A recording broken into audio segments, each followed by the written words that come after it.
Dorongan agar menjadi pengusaha besar disampaikan Ketua Umum Dewan Masjid Indonesia Yusuf Kalla usai melantik pengurus Dewan Masjid Indonesia atau DMI Provinsi Bangka Belitung.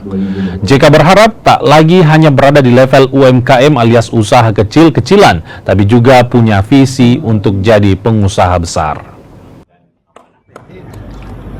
Jadi bagaimana dakwah muamalah, karena muamalah itu paling gampang, semua boleh terkecuali dilarang.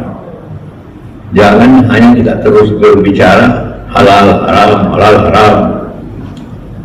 Justru kalau banyak berbicara muamalah, paling sedikit haramnya, lebih banyak halalnya.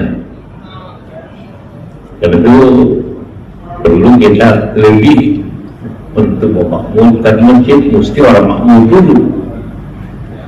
Bukan sebaliknya, baru masjid dulu, baru tidak.